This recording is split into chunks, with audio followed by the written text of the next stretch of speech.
Da gusto saludarles en el nombre de nuestro Señor Jesucristo, la paz sea con vosotros. Y me da gusto verlos una semana más, a nuestros hermanos que nos visitan el día de hoy. Vamos a buscar por favor en el libro de Jueces, el capítulo 6.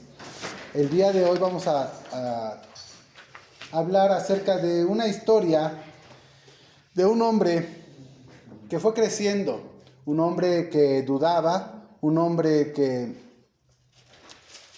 no era un hombre seguro, que tenía dudas, pero que con la ayuda de Dios y la instrucción de Dios, pues vamos a recordar cómo este hombre creció en valor, en fuerza, en determinación y en obediencia a nuestro Dios.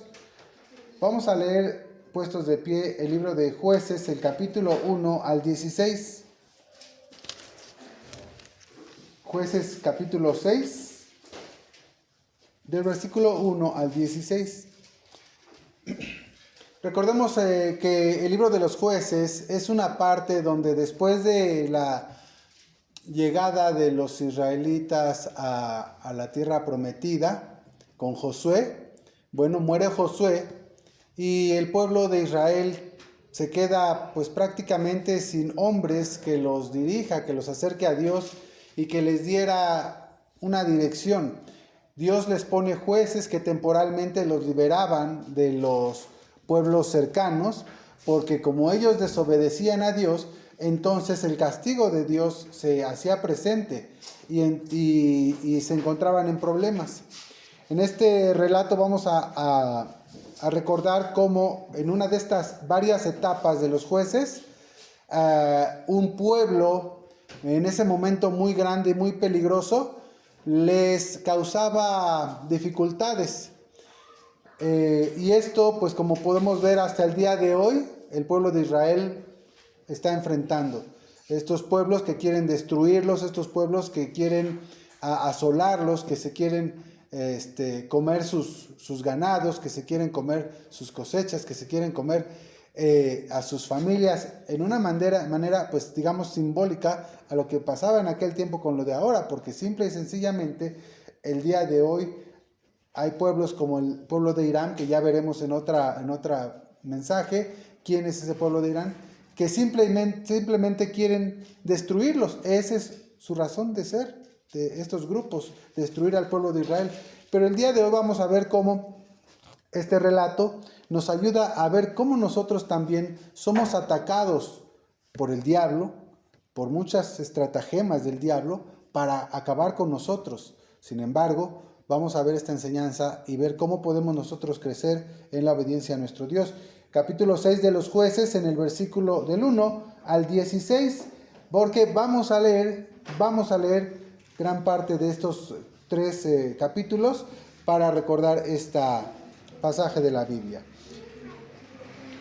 Si lo tenemos, capítulo 6 de los jueces, del 1 al 16, lo vamos a leer todos juntos de manera pausada y ordenada.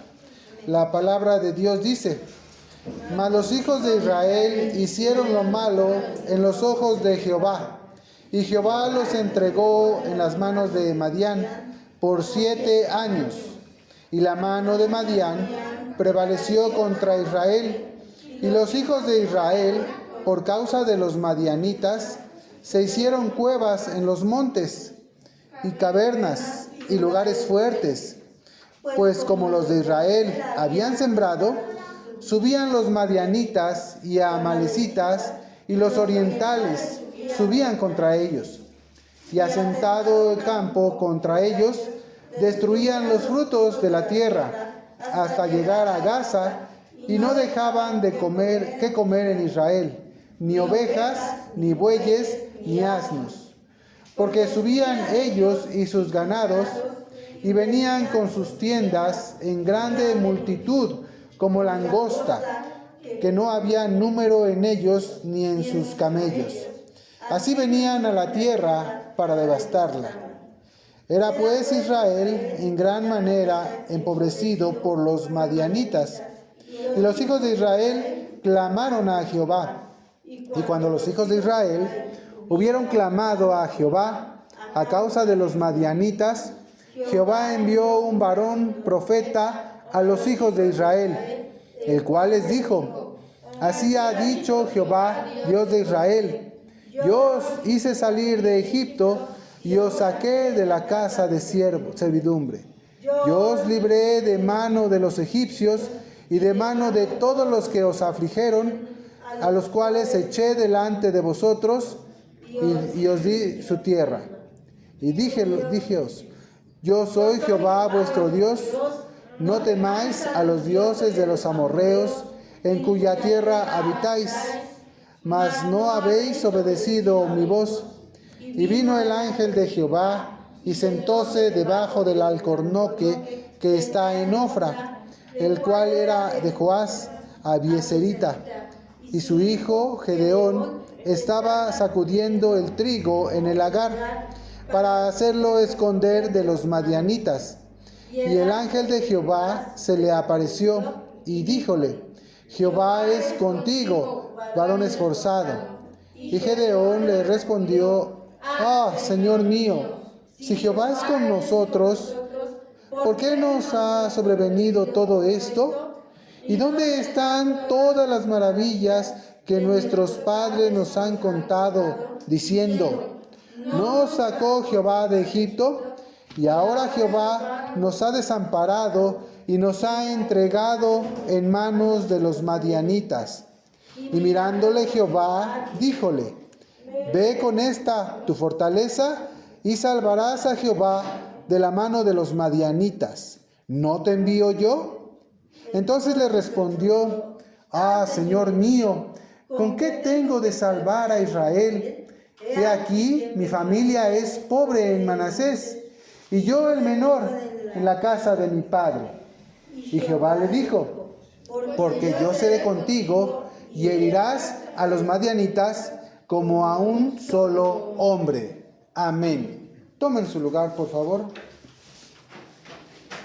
En esta primera parte, entonces, encontramos a un hombre. Vayan anotando, por favor. El título de este mensaje es Gedeón contra los madianitas. Nosotros contra la adversidad. Este hombre, Gedeón, después de 7 años que el pueblo de Madián los había acechado, dice en esta primera parte del relato, por 7 años ellos venían, era un pueblo muy numeroso. Para hacer un poquito de memoria, en otro mensaje también lo veremos con más detalle, el pueblo de Madián, este grande pueblo que tiene una historia en la Biblia, y que es, ustedes recordarán de quién es descendiente el pueblo de Madián, hermanitas. ¿No? Bueno, para gran sorpresa de muchos, es descendiente, hijo de Abraham, de los hijos que tuvo con la tercera esposa, porque recordemos que tuvo a Agar, bueno, como concubina, con la que tuvo Ismael, y luego pues con Sara, su esposa, con quien tuvo a Isaac. Pero luego, cuando murió Sara, se casó con otra mujer que en la Biblia le llama Sétura, y con ella tuvo varios hijos. Uno de ellos fue Madián. Entonces, este pueblo madianita, dice la Biblia que en Génesis, el relato de Abraham, que cuando crecieron, pues él los mandó fuera, lejos de su hijo Isaac. Así que los mandó a la otra parte, a la parte sur del desierto, por decir, si lo vemos en el mapa, a la parte sur del desierto. Allí creció este pueblo de Madián, en el desierto. Y dice la Biblia que a Isaac, su hijo, le dio toda su heredad, pero a los otros les dio dones, les dio riquezas, les dio, no sé, alguna parte de su mucha riqueza que tenía Abraham. Abraham era un hombre rico. Bien, este pueblo fue creciendo. Este pueblo se encontró de pronto con una historia en la Biblia que es la historia de Moisés, porque Moisés, huyendo de Egipto, se encuentra a unas pastoras y las ayuda, y el padre, en recompensa de esa ayuda, le da por esposa a una de sus hijas, que pues este hombre llamado Jetro o Reuel en la Biblia era madianita. Así que Por una parte, en algún momento, en este momento, la actitud de Reuel, el suegro de Moisés, se veía muy amistosa. En ese momento parece que había una relación de amistad o de cordialidad entre estos dos pueblos, ya que Moisés había llegado y le habían tratado con gentileza por el gesto que tuvo con sus hijas. Bueno, sin embargo, este pueblo de Madián, poco después, cuando ya el pueblo de Israel llega, 40 años después que va entrando a la tierra prometida, el pueblo de Madián, junto con otros pueblos, con otro pueblo, intenta maldecir al pueblo de Israel y no lo logra. Es derrotado este pueblo, pero bueno, en esta guerra, digamos, espiritual, porque intentaron maldecir a Israel, no lo lograron, pero sí lograron meter el pecado al pueblo de Israel, por lo que hubo consecuencias malas para el pueblo de Israel. Bien, esta es la referencia de un pueblo que te llevaba su historia desde Abraham, y llegamos a este momento cuando pasa Moisés, pasa Josué, mueren, y ahora en este momento donde no hay un líder, no hay un gobernante en el pueblo de Israel, el pueblo de Madián, ya un pueblo grande, dice aquí, con muchos caballos y sus ganados, llegaban y arrasaban como langostas las cosechas de los israelitas.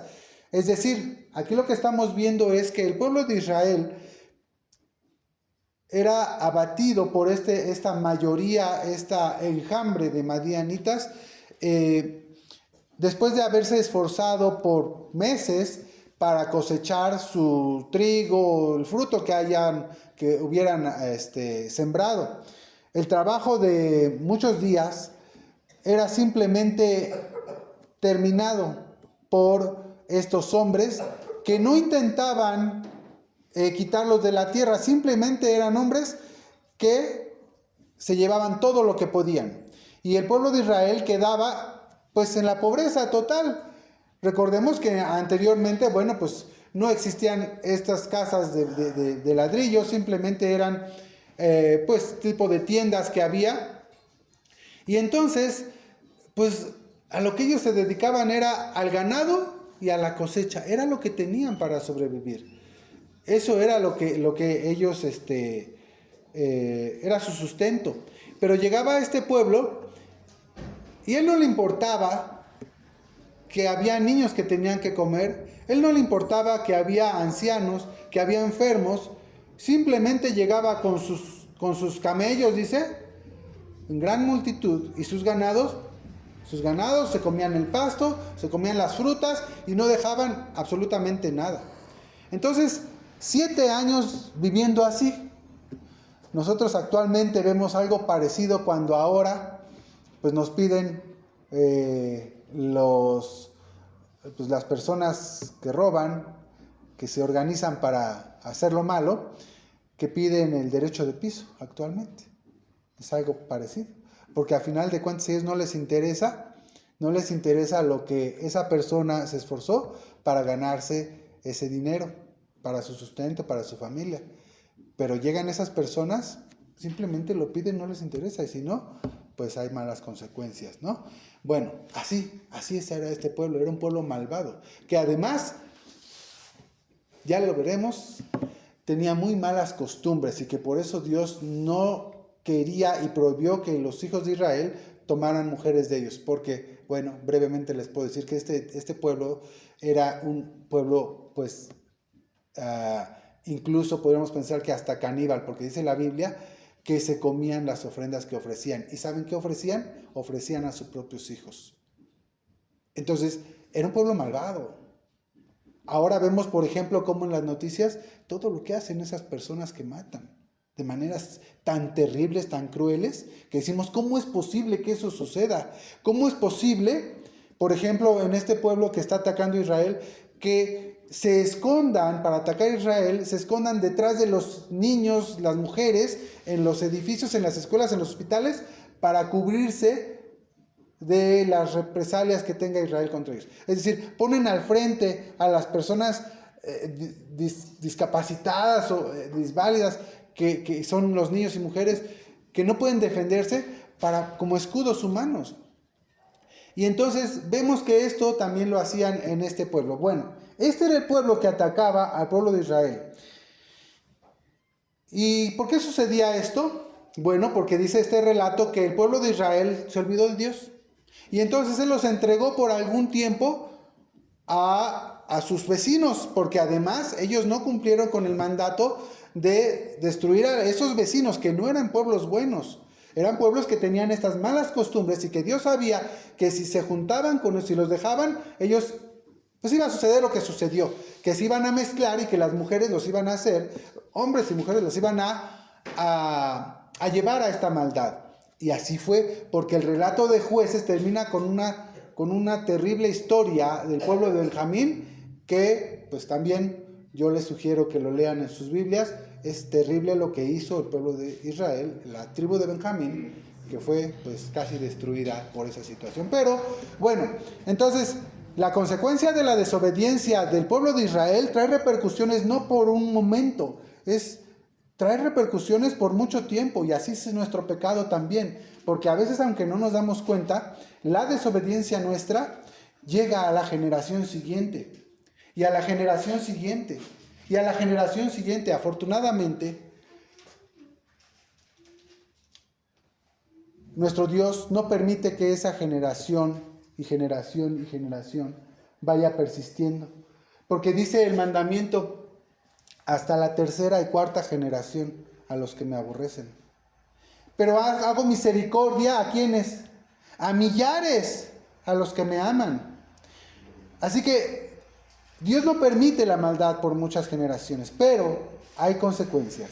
Y una de ellas es esto, que el pueblo de Israel se alejó de Dios y tuvo que enfrentar estas consecuencias. En este relato, 7 años estuvieron a las órdenes de este pueblo, ¿no? A expensas de que este pueblo les dejara algo que comer por allí, que no se hubieran devorado ellos. Bien, pero este hombre nos dice en el relato también que se le aparece el ángel de Dios en un alcornoque. ¿Qué es un alcornoque? Un alcornoque es un árbol grande, ¿no? Roble. Que allí dice, estaba el ángel de Jehová, y que le dijo, ¿él qué estaba haciendo? ¿Se acuerdan qué estaba haciendo según este relato? Estaba trillando con el trigo, le estaba quitando, lo estaba limpiando, ¿no? En un lagar, que es donde pues se ocupaba para eso, o para el vino, para aplastar las uvas y hacer el vino. Bueno, un lagar. Pero era un lugar escondido. Regularmente el trigo se sacudía al aire libre para que pues, el aire se llevara la basurita y quedara el trigo. Se hacía al aire libre regularmente, era lo normal, era lo fácil. Pero como estaban escondiéndose constantemente de los madianitas, tenía que hacerlo allí y como escondido, porque era como algo grande, digamos. Y él escondidito ahí agachó, tal vez limpiando el trigo. Bueno, se le aparece el ángel de Jehová y le dice, varón, ¿cómo le dice aquí en el versículo? Dice, el ángel dijo en el 12, le apareció y díjole, Jehová es contigo, varón esforzado. Él estaba escondiéndose de los madianitas. Hay una situación en Gedeón que podemos ver que no hubo a lo mejor en otro israelita en ese momento, pero que Dios lo vio en él. Vamos a verlo, dice, el ángel de Jehová se apareció y díjole, Jehová es contigo, varón esforzado. Este ángel, imagínense ver un ángel, yo me imagino que resplandecía, que de alguna manera él reconoció que era el ángel de Jehová, porque pues de otra manera podríamos ver un hombre ahí parado en el árbol, pero él reconoció que era el ángel de Jehová y le dijo, bueno, el ángel le dijo, Jehová es contigo, varón esforzado. Y Gedeón le dijo, a ver, hermanita, en el versículo 13, ayúdame a leer, por favor. Ahí, versículo 13, ¿qué le dice? Versículo 3 del Jueces 6. Sí.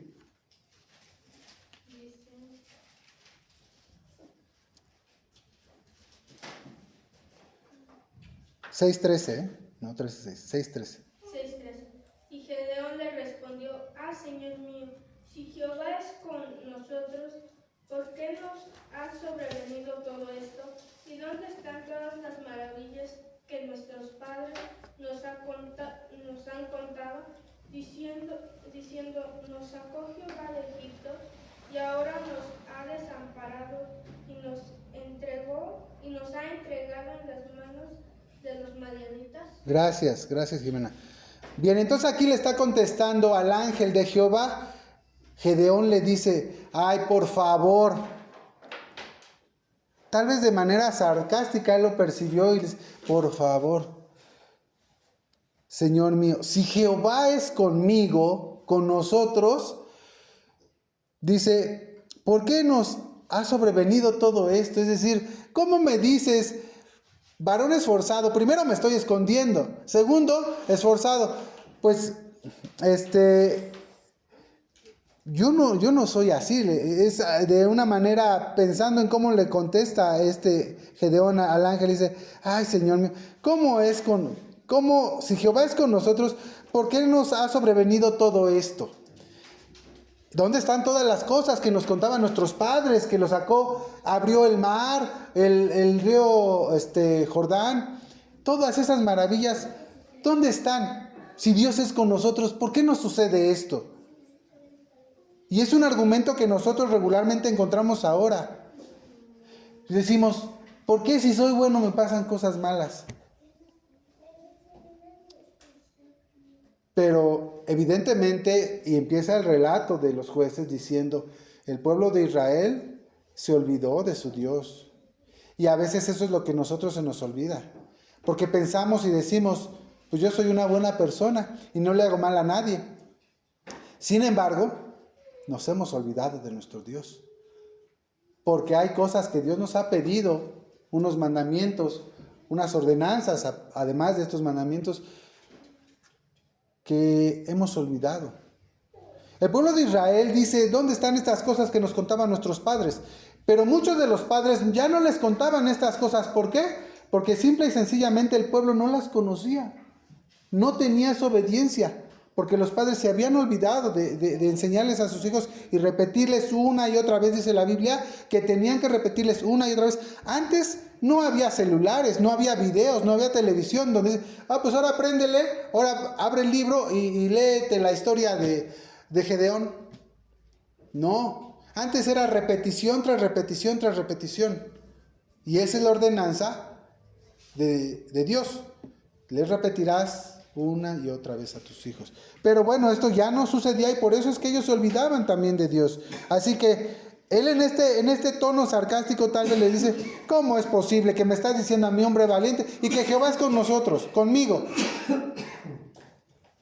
¿De verdad? ¿De verdad Dios es conmigo? ¿No ves que no tengo para comer? ¿No ves que me están atacando? ¿No ves que en el trabajo, no ves que en la escuela Jehová es conmigo? Y esto se parece a veces a nosotros cuando dudamos. Pero este hombre creció. Y enseguida vemos que dice: ahora Jehová nos ha desamparado y nos has entregado en manos de los madianitas. Está el reclamo evidente de Gedeón. El reclamo como a veces nosotros hacemos a nuestro Dios también. Y mirándole Jehová, fíjense, ya le reclamó. Gedeón se atrevió a decirle al ángel de Jehová: ¿cómo es posible que esto y esto y esto me pasa? Y tú dices que Dios es conmigo y que yo soy hombre valiente. Entonces, imagínense que Dios se voltea a ustedes cuando oran, cuando nosotros, yo, Abraham, cuando voy y le digo: Señor, ¿por qué me está pasando esto? ¿Qué no ves que esto y esto? Y voy y me quejo con Dios. Imagínense que yo voy y responde Dios y le dice: y mirándole Jehová. Dios nos está mirando. Se voltea y nos dice: a ver, tranquilo. Y le dice, mirándole a Jehová, y díjole: ve con esta tu fortaleza y salvarás a Israel de la mano de los madianitas. ¿No te envío yo? Gedeón no se consideraba un hombre valiente y no tenía un objetivo. Ellos estaban amedrentados, espantados, con temor de aquel pueblo grande, poderoso, porque habían dejado a Dios. Gedeón tenía miedo, pero se le acerca a Dios y le dice, por medio de un ángel, levántate, esta es tu fortaleza, ve con esta tu fortaleza, y tú, tú que te piensas que no puedes hacer nada, que no eres valiente, que no eres esforzado, a ti te lo estoy diciendo, no lo estás diciendo tú, Abraham, no lo estás diciendo tú. ¿Qué puedo hacer yo si soy el menor de mi familia? Mi familia es la menor de todas las tribus. Y entonces le contesta y le dice, ve con esta tu fortaleza y salvarás a Israel de la mano de los madianitas. ¿No te envío yo? Es decir, aunque tú te creas incapaz a veces de hacer tareas que Dios te mande realizar, Dios te está dando, fíjate muy bien, y esto es lo que a veces nos falta a nosotros, un objetivo de vida. Dios le está dando un objetivo, una razón por la cual Él tenía que tomar fuerzas, y además le está diciendo, este objetivo te lo estoy dando yo, esta ordenanza te la estoy dando yo. No es que te vayas, te estudies, te hagas profesional y seas rico y seas muy feliz para siempre, no. Yo te estoy dando una ordenanza, y cuando yo te estoy dando una ordenanza, te digo, no te envío yo, es decir, yo te voy a dar las fuerzas. Tal vez tú consideres que no las tienes, tal vez tú te consideres de alguna manera, pero si yo estoy contigo y si tú me obedeces, tú vas a derrotar a ese pueblo madianita. No importa si son 300 contra miles. En el relato seguimos y dice, vamos a leer versículo 33 al 40.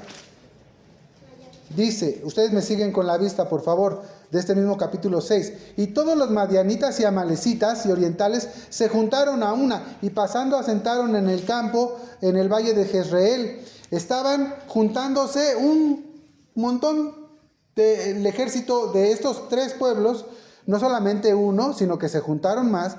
Y dice, y el espíritu de Jehová se embistió en Gedeón, y como éste hubo tocado el cuerno, Abiezer se juntó con él. Entonces dice, y envió los mensajeros por todo Manasés, el cual también se juntaron con él. Asimismo envió mensajeros a Aser y a Zabulón y a Neftalí, los cuales salieron a encontrarles. Es decir, él vio que se estaban juntando los enemigos, tres reyes, tres pueblos, para atacarles. Y entonces él manda llamar a sus hermanos, a las otras tribus, no todas, pero algunas. Y entonces llegan estos hermanos, estas tribus, y también se preparan para pelear con ellos. Y dice, y Gedeón dijo a Dios, si has de salvar a Israel por mi mano, como has dicho. Gedeón todavía tenía dudas, pero él le pidió, fíjense muy bien, esto es lo que algo nos hace falta. Porque a veces cuando nosotros tenemos dudas, vamos a libros, vamos a personas, vamos a psicólogos, vamos al doctor, vamos a los amigos, vamos al padre, a la madre, etc. ¿Y saben qué se nos olvida? Ir con Dios. Presentarnos delante de Dios, arrodillarnos y preguntarle, Dios, ¿qué es lo que tengo que hacer? ¿Cómo puedo enfrentarme a esta dificultad? Y dice entonces en el versículo 34, el espíritu de Jehová se embistió en Gedeón, y como éste hubo tocado el cuerno, Abiezer se juntó con él, y envió mensajeros por todo Manasés, el cual también se juntó con él. Asimismo envió a mensajeros de Aser y a Zabulón y a Neftalí, los cuales salieron a encontrarles. 36. Y Gedeón dijo a Dios, si has de salvar a Israel por mi mano, como has dicho, he aquí yo pondré un vellón de lana en la era, una telita. Dice, le estaba pidiendo una señal a Gedeón a Dios. Entonces entenderé que has de salvar. Dice, no, salté. Dice, y si el rocío estuviera en el vellón, en la tela, solamente quedando seca toda la tierra, entonces entenderé que has de salvar a Israel por mi mano, como lo has dicho. Le estaba pidiendo una señal. Mira, aquí tengo una tela, un vellón. Dice, si esta tela durante la noche se moja, pero la tierra está seca, entenderé que es señal tuya, que tú me estás hablando y que tú serás conmigo. Y sucede, pasa la mañana y sucede tal cual lo pidió. Pero luego pide otra señal, ahora al revés, que el vellón estuviera seco y que alrededor mojado. Y Dios le contesta de la manera que él pidió. Así que las señales estaban allí. Este hombre con dudas, este hombre que no se consideraba fuerte, le pide a Dios una señal. Le pide a Dios que le indique por dónde ir, qué hacer, estar seguro en su corazón. Cuando él se acerca a Dios y no a los demás, él tiene esta respuesta de Dios. Y es así con nosotros. Cuando nosotros nos acercamos a Dios por preguntas, por dudas, Dios nos va a responder de maneras claras. Y está en su palabra, pero tenemos que leerla.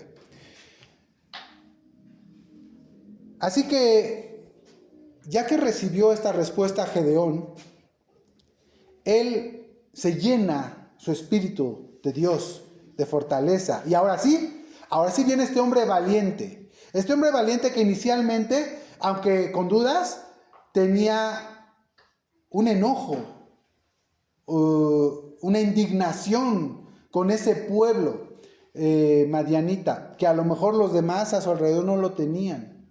Bien, entonces él pide confirmación y vamos a ver qué es lo que pasa. Este hombre se tiene que enfrentar a la idolatría del pueblo, porque no nos va a dar tiempo de leerlo, pero este hombre tuvo que destruir una imagen de un ídolo que tenían en el pueblo, y cuando Dios lo mandó a destruir esa imagen, pero cuando se enteraron al siguiente día que vieron a la imagen tirada, se enteraron los de Israel, los de su pueblo, una parte de Israel, se enteraron lo que había pasado y se enteraron que él lo había hecho, lo quisieron matar. Y su padre lo defendió y le dijo, si Baal es Dios realmente, que él se defienda. Así que, y el que defienda a Baal, que se ha muerto en esta hora. Así que aquí había una primera guerra. ¿Con quién? Con los de su alrededor. Con su propia familia. Porque lo querían matar porque les había tirado al ídolo. Y Dios lo primero que le pidió a él fue que hiciera eso. Es decir, que se quitara la idolatría de su hogar. Así que él lo hace, se enfrenta en esta situación. Y vamos al capítulo 7 en el versículo 1 al 8. Síganme por favor también. Llenándose pues de mañana, Jerobaal, el cual es Gedeón, le cambiaron el nombre de Gedeón, se lo cambiaron a Jerobaal porque decía que contendía contra Baal. Eso es lo que significaba Jerobaal, así que le pusieron ese nombre por esa situación. Y todo el pueblo que estaba con él asentaron en el campo junto a la fuente de Arod, y tenía el campo de los madianitas al norte de la otra parte del collado de Moré, en el valle. Y Jehová dijo a Gedeón, el pueblo que está contigo es mucho para que yo dé a los madianitas en su mano, porque no se alabe Israel contra mí diciendo, mi mano me ha salvado. Haz pues ahora pregonar que lo oiga el pueblo diciendo, el que teme y se estremece, madrugue y vuélvase desde el monte de Galad. Y volviéronse de los del pueblo 22,000 y quedaron 10,000. Es decir, ¿cuántos había inicialmente? En una parte anterior vemos, había 135,000 hombres de los madianitas y los demás amalecitas que estaban ahí, los enemigos, ¿ok? Eran 135,000 hombres los que había alistados para atacar a Israel. Y Gedeón manda llamar a sus hermanos, tribus cercanas, y se juntan, dice aquí que 32,000 hombres. ¿Cuál es la diferencia? 135,000 a 32,000 hombres. ¿Cuál es la diferencia? 100. 5 veces los 32, ¿no? Más o menos 5 veces la cantidad de hombres, ¿no? Y entonces en estos 135,000 con estos 32,000. Pero le dice Dios, mira, no, ¿sabes qué? Son muchos. Y para que no te envanezcas que tu inteligencia, tu poder, tu fuerza va a ser la que te salve, le vas a decir a los hombres que el que tenga miedo, que se regrese. Y esto es terrible, porque no se regresa uno. ¿Cuántos se regresaron? Se regresaron, dice aquí, en el versículo 3. Haz pues ahora pregonar que lo oiga el pueblo, diciendo, el que teme y se estremece, madrugue y vuélvase desde el monte de Galad. Y volviéndose del pueblo 22,000, se fueron 22,000. ¿Cuántos quedaron? Se fueron más de la mitad. Tenían miedo. ¿Cómo no van a tener miedo? Tremenda cantidad, 5 veces, 5 contra 1. Tuvieron miedo y se regresaron, pero dejaron solamente a 10,000 y ahora la situación es más terrible. 10,000 contra 135,000, ya no estamos hablando de 5 contra 1. Entonces, 13 contra 1. Y dice, dice el 4, y Jehová dijo a Gedeón, aún es mucho pueblo, ¿cuántos quedaron? 10,000, ¿no? Y aún así le dice Jehová, no, espérame, todavía te puedes envanecer. Así que dile al pueblo, dice, aún es mucho pueblo, llévalos a las aguas, y allí yo te los probaré. Y del que yo te dijere, vaya contigo, irá. Mas de cualquiera que yo te dijere, no va, pues no va, se queda, el tal no vaya. Entonces llevó el pueblo a las aguas, y Jehová dijo a Gedeón, cualquiera que lamiere las aguas con su lengua, como lame el perro, aquel pondrás aparte. Asimismo, cualquiera que se doblare sobre sus rodillas para beber, aparte. Los que toman, a ver, ¿qué es lo que le está diciendo aquí Jehová? A ver, le está diciendo, mira, vamos a apartar todavía a este pueblo, vamos a hacer otra selección, otro examen, otra prueba, ¿cómo le llaman? Otro casting, ¿ok? Y vas a apartar a los que tomen el agua con sus manos y a los que la tomen directamente. Unos acá y otros allá. Y uno esperaría, a ver, este casting va a ser para el que esté más fuerte, para el que esté más sano, para el que haga pruebas de ejercicio, de resistencia. Pero no. Las pruebas de Dios no son exactamente como nosotros tenemos la lógica, ¿no? ¿Qué es esto que le está pidiendo Dios? ¿Por qué así? ¿Qué afectaba que uno tomara con las manos el agua y que el otro directamente? Podríamos pensar en la guerra, el que la tome tiene la vista y está pendiente, pero el que se agacha es presa fácil. Pero esa no es la explicación que da la Biblia. Simplemente, a veces no sabemos por qué Dios nos da las instrucciones y hay que cumplirlas. Y Jehová entonces dijo a Gedeón esta instrucción para que filtrara todavía el número de estos hombres. Y fue el número de los que lamieron las aguas, llegándola con las manos a la boca, 300 hombres. De esos 10,000, fíjense, habían quedado 10,000, ¿no? De esos 10,000, ¿cuántos quedaron? 300. ¿Cómo es posible que 300 hombres iban a hacer guerra contra cuántos quedamos? 135,000 hombres. El enemigo era más grande que él. El enemigo es más grande que nosotros.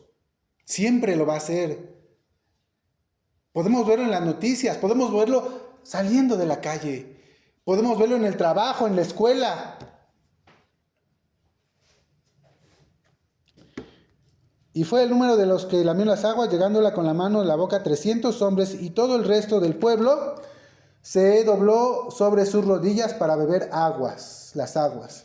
Entonces Jehová dijo a Gedeón: con estos 300 hombres que lamieron las aguas os salvaré, y entregaré a los madianitas en tus manos, y váyase toda la gente, cada uno a su lugar.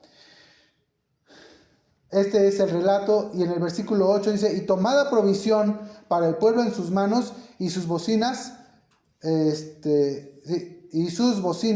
envió a todos los israelitas cada uno a su tienda, y retuvo a aquellos 300 hombres que tenía el campo de Madián abajo en el valle. Los estaban viendo cómo allí en el valle estaban estos 135,000 soldados listos para atacar, y es solamente 300. Podemos ver entonces que la acechanza del diablo es constante y que es por muchos medios, todo a nuestro alrededor. Podemos estar rodeados. Vamos a leer en el versículo 9, dice: y aconteció que aquella noche Jehová le dijo: levántate y desciende al campo, porque yo lo he entregado en tus manos.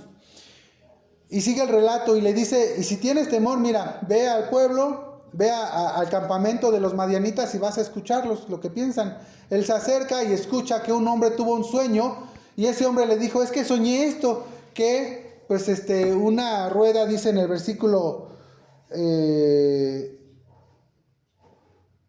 aquí está en el versículo 13, y luego que llegó Gedeón, y aquí un hombre estaba contando a su compañero de estos del campamento de los enemigos, de los madianitas, le estaba contando un sueño que tuvo, y le dijo: aquí yo soñé un sueño, que veía un pan de cebada que rodaba hasta el campo de Madián, un pan de cebada. ¿Qué es un pan de cebada? Tal vez, no sé, no es lo mismo que un hombre, ¿verdad? Un pan, algo pequeño.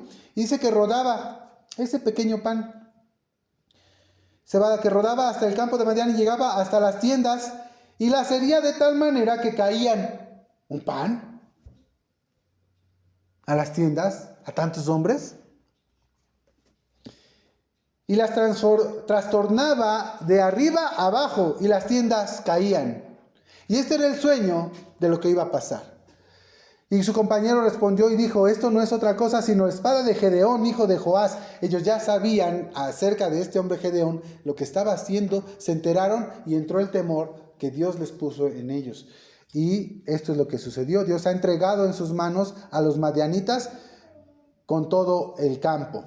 Es lo que decían los madianitas, no los de Israel. Ellos ya tenían dentro de sí este temor que Dios les había metido en su corazón. Y como Gedeón oyó historia del sueño y su interpretación, adoró. Fíjense muy bien, lo reconoció y adoró y dio gracias a Dios. Y vuelto al campo de Israel, les dijo: levántense, y ahora es cuando.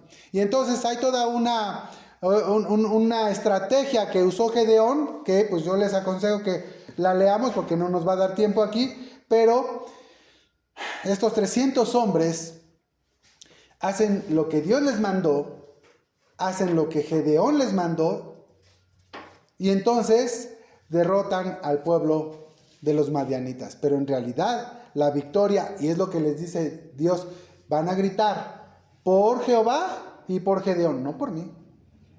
Así que cuando nosotros tenemos batallas, lo que tenemos que reconocer es que Dios nos ayuda, que no es nuestra fuerza, que no es nuestro intelecto, que no es mi profesión la que me da de comer, que no es mi juventud, es Dios. Es Dios el que me está protegiendo, el que me da las fuerzas, el que me dice cómo hacer las cosas, y cuando no las cumplo, me pueden derrotar fácilmente. Uno o miles de enemigos. Vamos a saltarnos un poquito. En el capítulo 8, versículo 22 al 23, dice: después de que había sucedido esta victoria del pueblo de Israel, con solamente, ¿cuántos hombres? ¿Cuántos hombres derrotaron a 135,000? ¿Cuántos? 300. Estos 300 hombres, lo que parecía imposible, al hombre que dudaba, al hombre que decía: ¿cómo yo soy un hombre valiente? Cuando Dios le dio la fuerza y le dio la instrucción y le dijo, no te mando yo. Cuando este hombre toma fuerza, obedece, y luego estos 300 hombres ante una multitud de enemigos obedecen tal cual las órdenes de Dios, se enfrentan a este grande enemigo y obedecen, entonces hay una victoria. Pero todavía después de la victoria tú tienes que recordar que es Dios el que te ayudó, que es Dios el que te sustentó. Y en el versículo 8, capítulo 8, 22 dice, y los israelitas dijeron a Gedeón, sé nuestro Señor tú y tu hijo y tu nieto, pues que nos has librado de la mano de Madián. ¿Se acuerdan del grito que Dios le mandó a Gedeón y Gedeón a ellos que dijeran? Por Jehová y por Gedeón. Tenían que reconocer que Dios los había mandado y que los había mandado por medio de un guerrero, de un hombre, un pastor, alguien, pero no por medio de ellos. Es decir, había una instrucción de Dios. Mas Gedeón les respondió, ahora estos hombres le quieren agradecer a Gedeón y lo quieren hacer su rey. Le dice, los israelitas dijeron a Gedeón, sé nuestro Señor, tú y tu hijo y tu nieto, pues nos has librado de la mano de Madián. Mas Gedeón respondió, no seré Señor sobre vosotros, ni mis hijos os señorearán. Jehová será vuestro Señor. Esa es la instrucción. Esa es la instrucción. Es que mi padre, es que mi madre, no. La instrucción es, sí, nuestro padre, nuestra madre, nuestro pastor, quien sea, nos ayudó, nos guió, pero nuestro Señor es Jehová. Porque a veces ese hombre, si ustedes siguen el relato de Gedeón, todavía se equivocó. No en esto, pero después tuvo otro error. Se alejó porque hizo un efod y lo adoraron y volvió a la idolatría, desafortunadamente. Y la casa de Gedeón sufrió con esa idolatría. Pero en este momento Gedeón dice, no. Esto no fue gracias a mí. Y ustedes, su Dios no soy yo, no voy a ser yo. Su Dios es Jehová. Y eso es lo que tenemos que recordar nosotros. No necesito ser popular. Fíjense muy bien, hoy está de moda esto. No necesito ser popular. ¿Cómo te llamas, hermanito? Esaú. ¿Cuántos años tienes? 17. ¿Qué está de moda hoy? Las redes sociales y todo esto, ¿no? Los youtuberos. Los influencers, como le llaman, ¿no? ¿De qué viven? De su popularidad, ¿no? Y les pagan. Algo les dan. Pero aunque no les paguen, nosotros somos propensos a ser populares. A que nos sigan en la escuela, ¿no? Y a veces por ser populares, por ser parte de un grupo, hacemos tonterías. Y se nos olvida que somos hijos de Dios. Gedeón le estaban proponiendo tener poder, tener popularidad. Él había hecho una grande hazaña, pero él no aceptó. Y es lo que nosotros tenemos que hacer. A nosotros no nos debe importar la popularidad, el poder, el tener. Simple y sencillamente obedecer a Dios en todas nuestras decisiones, en todos nuestros caminos. No importa que los demás quieran seguirnos. No importa que los demás no quieran seguirnos. Porque al principio lo querían matar. ¿Se acuerdan? Ahora quieren que sea su Señor. Pero lo importante es obedecer a Dios. A pesar de las gentes, que seamos populares o no.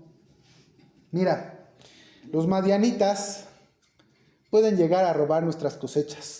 Hermano, lo que hemos sembrado por mucho tiempo, nuestras familias, nuestro esfuerzo. Estos madianitas pueden ser amigos perversos de nuestros hijos, de nuestras hijas. Estos madianitas pueden ser crisis económicas que nos roben lo que nos ha costado trabajo, inundaciones. Pueden ser esos hombres perversos que roban, se llevan a las mujeres, a los niños, a los jóvenes, para reclutarlos para la maldad. Pueden ser muchas cosas estos madianitas. Pueden ser espíritus que nos dicen, ¿para qué vas a la iglesia? ¿Para qué le pides a Dios? Dios no existe. Somos casualidad. Los madianitas pueden ser muchas cosas. Los milagros no existen. Los milagros no existen, pero existen. Porque cada uno de nosotros somos creaciones de Dios. Y si no hay un milagro como este, pues el hombre no ha podido ni siquiera generar una parte de un cuerpo de un hombre, ¿no? Entonces, bueno, estos madianitas pueden ser cosas materiales o espirituales que nos roben lo que tanto trabajo, esfuerzo, amor nos ha costado. Porque un padre, una madre, se esfuerza de una u otra manera para el bien de sus hijos. Y eso se puede ir cuando nosotros no tenemos cuidado. Y llegan estos madianitas y nos roban nuestro esfuerzo. Cuando también nos acosa el temor, nos invade la duda. Y como no nos acercamos a preguntarle a Dios, entonces pues somos derrotados fácilmente.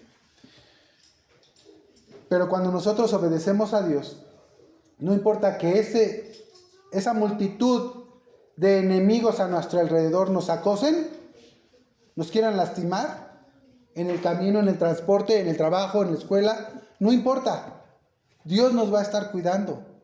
Dios va a estar con nosotros. ¿No nos mandó nuestro Dios? ¿No te manda Jehová? ¿Tienes dudas? Él te dará la instrucción. Él te mostrará y te dará bendición. Te cuidará. Y tú estarás seguro. No solamente tú, sino tu familia. No solamente nosotros, sino tus pertenencias también, como veíamos aquí también. Cuando nosotros, entonces, obedecemos a Dios, no hay otra manera. Allá afuera les pueden decir, mira, pues échale ganas, tú lo puedes todo, Dios está en ti. No. A ver, cuidado. Si tú no obedeces a Dios, Él no está contigo. Él no está en ti. Y ese es otro madianita que puede acercarse a ti y decirte, Dios está en ti, tú eres Dios, tú lo puedes todo. No. Solamente con Dios lo podemos todo. Así que, en obediencia, con valentía, como lo fue, como se hizo este hombre Gedeón, esforzado y valiente, porque las cosas nos cuentan trabajo y tenemos que esforzarnos para lograrlas. Y tenemos que ser valientes, constantes, para lograr nuestros objetivos. No que te llaman, sí, yo aquí estoy, vamos a luchar, ahorita nos los aventamos, ¿sí? Y a la primera, no sabes qué, mejor me regreso. No, hay que ser valientes, hay que ser constantes. Y eso lo logras si eres obediente a Dios. ¿Por qué? Porque de alguna manera, si no lo tienes a Dios, las cosas o no funcionan o desaparecen en algún momento. Pero con Dios, tú puedes lograr ser hombre o mujer esforzado y valiente, que va a lograr sus objetivos que van de la mano de nuestro Dios. Y uno de esos, por supuesto, el principal, es ser un hijo de Dios. A Gedeón se le dio un objetivo, salvar al pueblo de Israel en ese momento. Nosotros, como varones, como padres de familia, mamá, papá, tenemos un objetivo. Y el objetivo que Dios nos ha dado también son nuestros hijos. Así que, como pastores, tienen su objetivo, ministros, como sea, todos tenemos un objetivo. El principal, individual, es caminar rectamente delante de nuestro Dios, obedecer sus mandamientos, y de allí, todas las cosas que Dios nos mande a hacer, las podemos lograr de la mano de Dios, en obediencia a Dios, y así es como logramos ser hombres y mujeres esforzados y valientes. Que el Señor les bendiga, hermanos. Paz a vosotros. Amén. Que Dios lo bendiga.